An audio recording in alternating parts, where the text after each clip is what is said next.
I am what is commonly referred to as a PK, a preacher's kid, a cradle Christian, brought up in the centre of a congregation.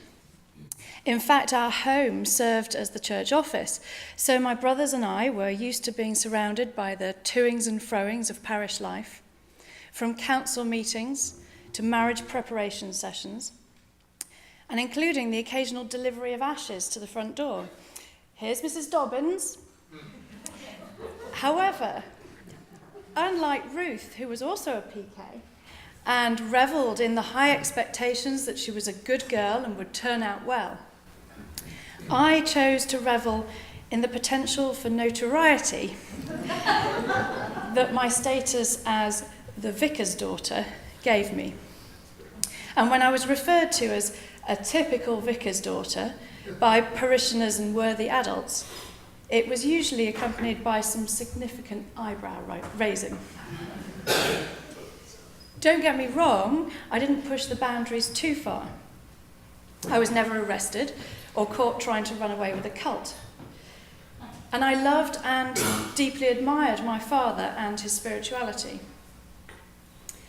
But as well as being a classically moody and depressed teenager who learned how to fail at school and to dress in ways most calculated to distress my mother, I doubted and questioned and rejected the faith that surrounded me in church, community, and my family, even amongst my friends. I remember once when it was my rota turn to carry the cross into church, leading the clergy and the choir procession, and I proclaimed just loudly enough for everyone to hear that since I didn't believe in it, I really shouldn't have to perform this duty anymore.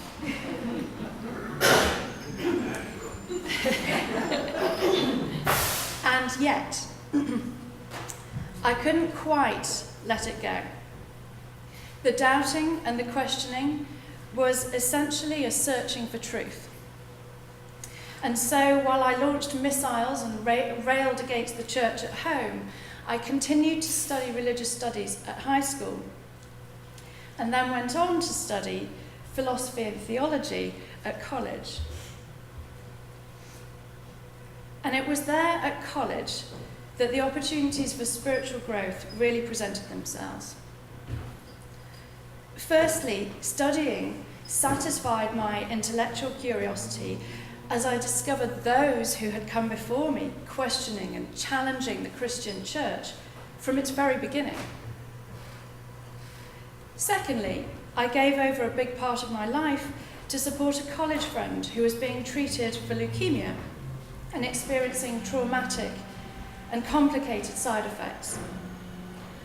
There were moments of shared hilarity and desperation, which I'll come back to in a moment. Thirdly, my family seemed to be disintegrating at the time, and this, combined with the intensity of college life, helped edge me into a deep and long-lasting depression. In amongst this, however, I discovered and started to attend early morning Taizé worship held at the university church, and there found some comfort, acceptance, and inspiration. I'm going to talk a little bit about Taizé because for me it has held everything together, and to this day the sounds of Taizé transport me instantly to a frame of mind in which I'm grounded, moved, and ready to remember and listen to God. And as it happens, our pastors Ruth and Andrea have just been, and Ruth has just returned from Taizé itself, and I am burning with curiosity to know what they really made of it. Very briefly, Taizé is an ecumenical community of Christian brothers based in France but with international reach around the world. They've developed their own style of worship that involves simple prayer, music based on chants. I don't know if you heard the repetition in the prelude, 2 lines of chants repeated again and again. And very centrally, periods of silence. And every year, tens of thousands of young people travel to Taizé from around the world to participate in at least a week of worship and community life. And later, on several occasions, I was actually able to spend time there, including a week of silent retreat. But at college, just the experience of Taizé-style worship was enough to speak to me. Firstly, being deliberately ecumenical, it is undogmatic. And so the questioning, rebellious voices in my head could go quiet. Secondly, I found that the simple, repetitive chants, sung in different languages, allowed me to be transported, without having to concentrate, beyond the music. Candle flames, many, many candles, provided the simplest visual symbol of Christ in our midst. But most importantly, the shared silence allowed me the opportunity to start listening and become aware of who I was and how we are all connected to each other and to God. I discovered that the letting go was important. One day, from my college room, I heard uncontrolled, desperate, almost animal cries coming from my friend's room further down the corridor. Her mother was there with the news that her best friend had committed suicide, in fact, had stabbed herself to death. Later that night, with my friend in a near state of collapse, we sat together on the floor in her room, lit a small candle, and sang from my book of Taizé songs. It was a very small, unheroic thing, but the only thing I could think of. And this is how I learned that in the very small, simple things, we can give God a chance to work and make his presence known.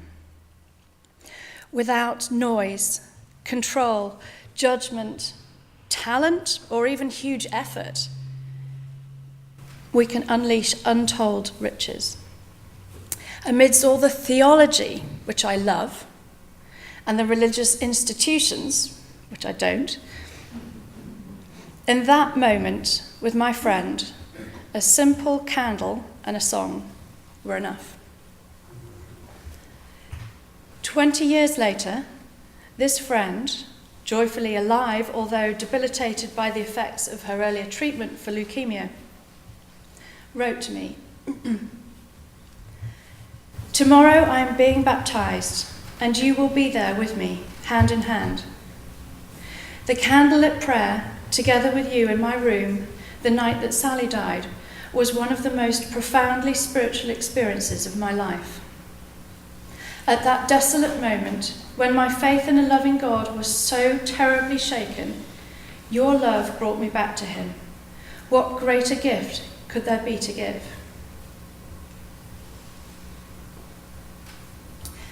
Reading this note again, and reflecting on where my journey has led since those intense days of college, it occurred to me that throughout the wonderful and varied experiences of my life, it is simple, shared moments that are the most memorable and most precious. These, for me, are moments of faith, of connectedness and joy, and remind us that we are part of something sacred and outside of our understanding. This simple sharing of bread and wine, or grape juice. Because this simple yet deep and unconstraining worship has grounded me again and again. In other words, I am still learning that sometimes in life we only have to do the simple things and create a little space, often quiet space, allowing God to take care of the infinite, the extraordinary, and the profound.